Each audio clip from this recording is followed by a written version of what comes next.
Bonjour tout le monde, toujours dans le cadre de notre cours Introduction au Management, nous allons continuer notre cours avec le troisième chapitre, le deuxième chapitre qui s'intitule Définition et classification des entreprises.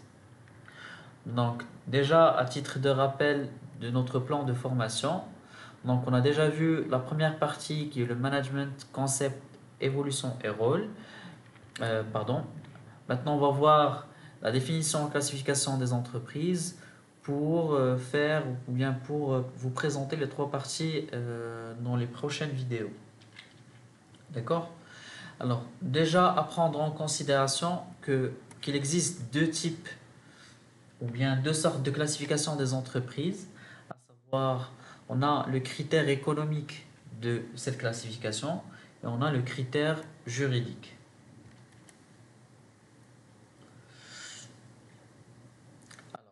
Bien, maintenant, on va commencer par les critères économiques de classification des entreprises. Donc, les entreprises peuvent être classées selon le critère économique. Euh, Prenons par exemple la classification par branche.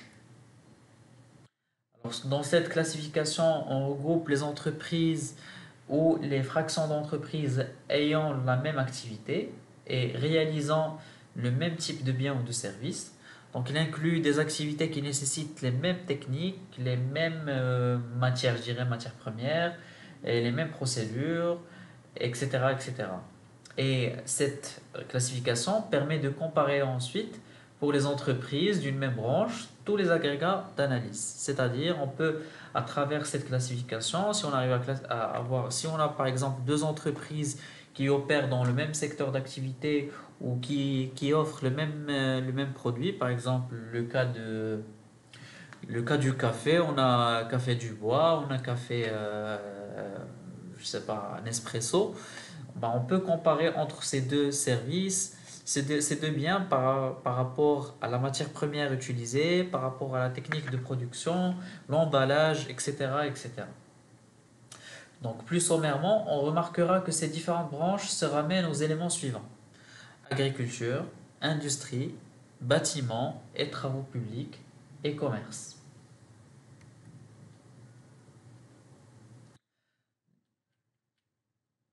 La deuxième classification est la classification par secteur d'activité. Donc, dans cette classification, donc à la différence de la notion de branche, le secteur regroupe les entreprises ayant la même activité. Classiquement, on différencie entre le secteur primaire, qui regroupe toutes les activités qui utilisent directement des ressources naturelles, agriculture, pêche, chasse, mine. On a notamment parmi les entreprises qui utilisent directement ces ressources naturelles, on a par exemple le matahin, on a les celluloses, on a l'OCP, etc., etc. Alors le deuxième secteur secondaire, bah, il regroupe les activités de transformation, l'industrie, l'énergie, le bâtiment, les travaux publics. Par exemple, on a la Samir, on a des entreprises telles que Maghreb Steel, Sonacid, qui opèrent dans le secteur de l'industrie. L'énergie comme la Samir, comme l'ONE, et les travaux publics comme la TGCC par exemple. Et on a ensuite le secteur tertiaire qui regroupe les activités de commerce et de services, tel le cas de Marjane, Bricoma, etc., etc.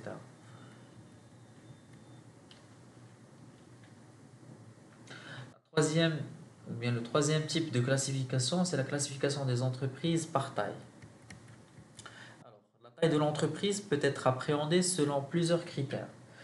La très petite entreprise, TPE, ou micro-entreprise, qui regroupe par exemple de 0 à 9 salariés.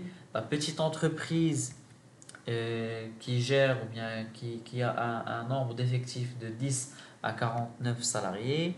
La moyenne entreprise de 50 à 499. La grande est à partir de 500 salariés.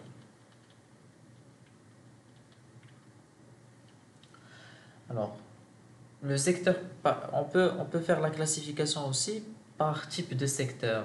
C'est-à-dire, on peut distinguer entre le secteur public et le secteur privé. Maintenant, passons par exemple pour le secteur public. Donc, le secteur public comprend deux catégories. Il y a les sociétés publiques qui sont des sociétés qui bénéficient de la personnalité morale et constituées des grandes entreprises nationales présentes essentiellement dans le secteur de l'énergie. Donc, on a l'exemple de l'OCP et celui des transports, par exemple l'ONCF. Et on a aussi la deuxième catégorie qui est les quasi-sociétés publiques, qui sont des administrations et qui vendent plus de 50% de leur production sur le marché. Par exemple, la Poste. Alors pour le secteur privé, on a deux types aussi, ou deux catégories. Il y a les sociétés de personnes en non collectif et en commodité simple. Bon, en non collectif et les sociétés en non collectif et la société dans la première, bon, c'est les associés sont responsables de leurs biens propres, des pertes de la société et il n'y a pas de dissociation des patrimoines de l'entreprise et de l'entrepreneur. Donc, en cas de problème, on ne différencie pas entre les patrimoines de l'entreprise et celui de l'entrepreneur. En commandité simple, ben, les commandités obéissent au même régime de responsabilité que dans le cas de la société en non collectif, c'est-à-dire qu'il n'y a pas de dissociation des patrimoines de l'entreprise et de l'entrepreneur, et les commanditaires obéissent au même régime juridique de la responsabilité des dettes que dans les sociétés de capitaux, c'est-à-dire ils ont la responsabilité des pertes à hauteur de leurs apports. Si par exemple on a trois associés, maintenant on a un associé qui a 25%, les deux premiers associés ont 25-25 respectivement, et l'autre il a 50, bah, en cas de perte, chacun est responsable à hauteur de son apport, c'est-à-dire de son pourcentage d'apport.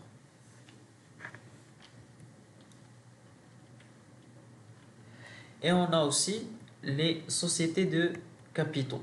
Alors, les sociétés de capitaux comprennent notamment la société anonyme, SA, dont les titres de propriété sont, je m'excuse pour la faute d'orthographe, donc sont librement cessibles et dont les actionnaires ne sont responsables des pertes qu'à hauteur de leurs apports. Et la société à responsabilité limitée, dont le régime juridique, le plus favorable à mon avis, de la responsabilité des dettes est la même que la société anonyme, mais dont les actions ne sont pas librement cessibles.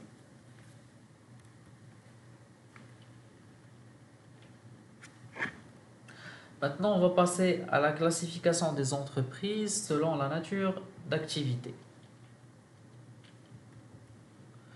On a trois types d'entreprises. On a des entreprises commerciales qui achètent des marchandises en l'état et les revendent en l'état sans transformation. On a des entreprises de production qui achètent la matière première, l'incorporent dans un cycle de production pour obtenir un produit fini. Et enfin, les entreprises qu'on appelle les entreprises de services qui vendent des services tels que l'assurance, la téléphonie, etc. Maintenant, passons à l'identité et l'identifiant de l'entreprise. Déjà, on commence par l'identité commerciale de l'entreprise. Donc, qu'est-ce que ça veut dire l'identité commerciale ou la dénomination sociale? Donc, on a ce qu'on appelle les dénominations sociales qui identifient la personne morale, c'est-à-dire l'entreprise en tant qu'entité dotée d'une existence juridique propre, par exemple pour la Régie nationale des usines Renault, SA par exemple. Cette dénomination fait l'objet d'une déclaration obligatoire au greffe lors de l'immatriculation de la société au registre du commerce et des sociétés. La dénomination sociale qui est choisie par l'entreprise ne doit pas porter atteinte à une autre dénomination sociale. C'est-à-dire qu'on ne doit pas utiliser la même dénomination ou une dénomination qui porte atteinte à une autre dénomination sociale, ni à d'autres droits antérieurs, tels que les noms commerciaux, les enseignes ou les marques. Parce que des fois, on peut opter pour une dénomination qui est sociale, qui est équivalente à un nom commercial ou enseigne ou marque. D'accord? Alors, passons maintenant au deuxième concept qui est le nom commercial. Bon, le nom commercial est le nom de fantaisie sous lequel une entreprise se fait connaître de sa clientèle. Donc, Renault, par exemple, c'est le nom commercial de la Régie nationale des usines Renault SA. Donc, plus simple et plus facile à mémoriser que la dénomination sociale. Et il figure en général au registre du commerce. Et enfin, on a l'enseigne. L'enseigne est le signe visible qui permet de distinguer et de localiser un établissement où s'exerce l'activité. Les dénominations sociales, noms commerciaux et enseignes ne s'acquièrent pas par un dépôt. Donc le droit n'est du premier usage. Il est protégé par l'action, en l'occurrence déloyale, et les principes de la responsabilité civile.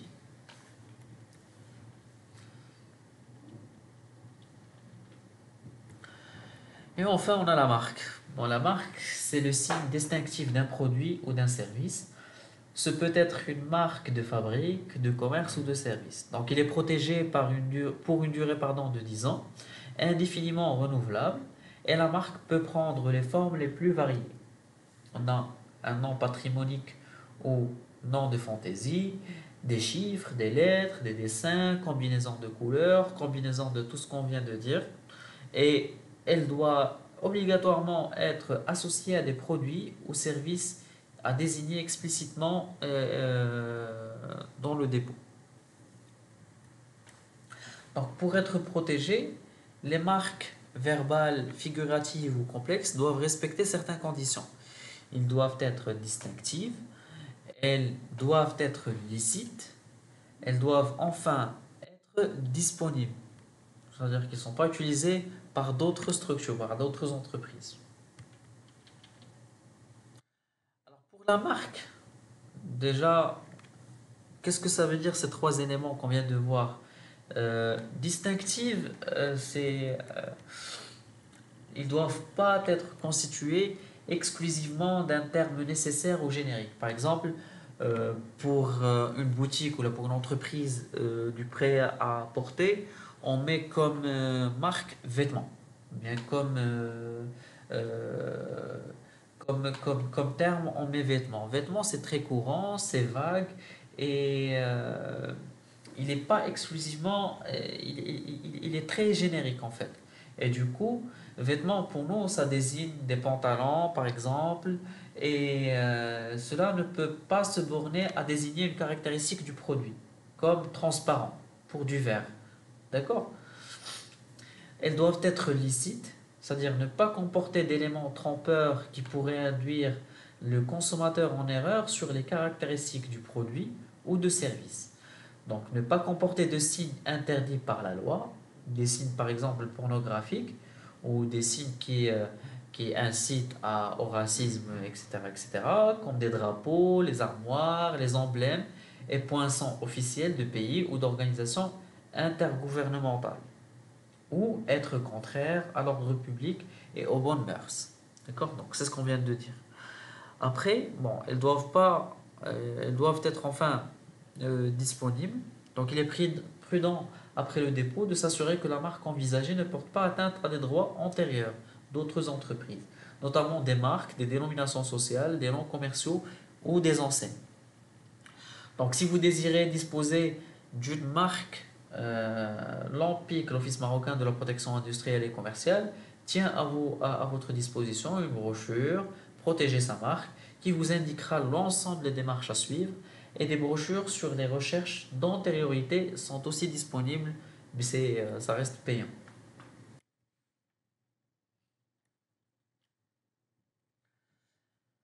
Passons maintenant à l'identité commerciale.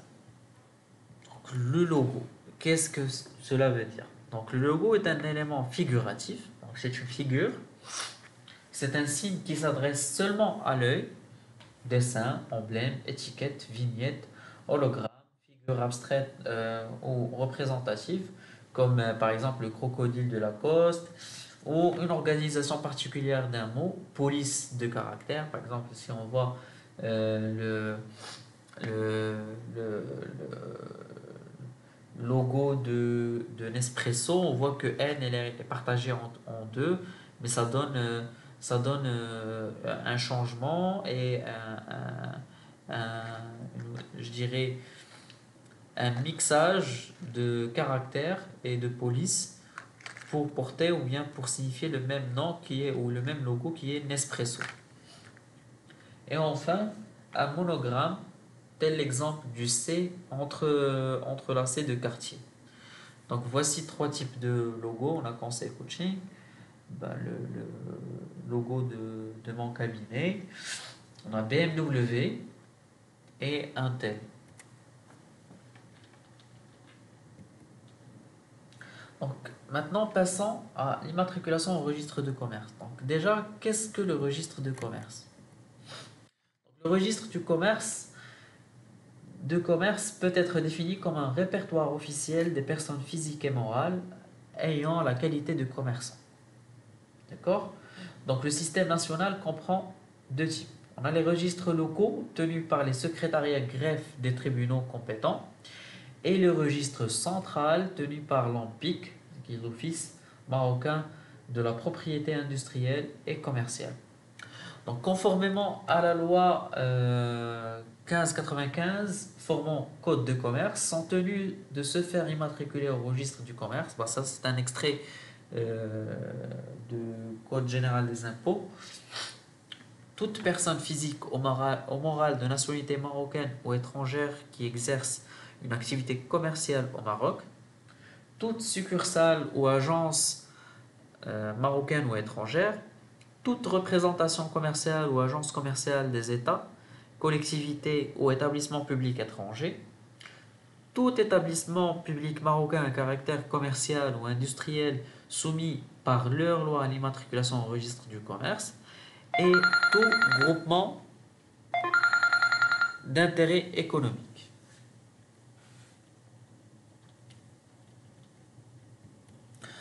L'immatriculation du commerçant ne peut être requise que sur demande écrite du commerçant lui-même ou de son mandataire muni d'une procuration écrite et qui doit être jointe à la demande. Donc la demande doit être déposée au secrétariat greffier du tribunal dont relève l'établissement principal de l'entreprise ou l'entreprise commerciale. Donc l'immatriculation au registre de commerce doit être faite dans les 3 mois qui suivent la création. Pour l'immatriculation des personnes morales, elle doit être faite dans les 3 mois qui suivent la création de la société. L'immatriculation d'une société ne peut être requise que par les gérants ou par les membres des organes d'administration, de direction ou de gestion. Maintenant, on va différencier entre deux types de sociétés. On a les sociétés de personnes et les sociétés d'actions. Donc sans trop tarder, je vais vous citer juste les noms et après c'est à vous de compléter cette formation et par la définition, je dirais, ou le détail de chaque type d'entreprise. Je vais vous donner quelques définitions, mais c'est à vous je dirais, d'approfondir dans ce cours. Donc on a pour les sociétés de personnes, on a trois types de sociétés. La société en nom collectif, les SNC, société en commodité simple, SCS, société en participation, les SP, société à responsabilité limitée, les SARL, société en commodité par action, SCA, et les sociétés anonymes, SA. D'accord? Dans les deux. Pour finir cette partie du cours, je vais vous poser deux questions. Je vais vous laisser deux questions de quiz. Donc, la première question, c'est de préparer une synthèse des principales formes juridiques de l'entreprise au Maroc. Et la deuxième question, c'est de décrire la démarche de création d'une entreprise au Maroc. Et je serais vraiment heureux d'accueillir vos réponses soit par mail, soit... Bon, ça va être par mail. Et je vais vous donner les corrections et je vais vous lire certainement et vous apporter les corrections nécessaires. Et s'il y a besoin d'observations ou de commentaires, je serai Très honoré de vous envoyer mon feedback par rapport à vos réponses. Donc merci de votre attention. N'hésitez pas à vous abonner pour bénéficier d'une panoplie de formations gratuites. Et si vous avez des questions sur le sujet de la vidéo, laissez vos commentaires. Et si vous souhaitez recevoir la présentation PowerPoint, envoyez-moi juste un mail sur s.mahmoudi@conseilcoaching.ma. Merci et à la prochaine vidéo.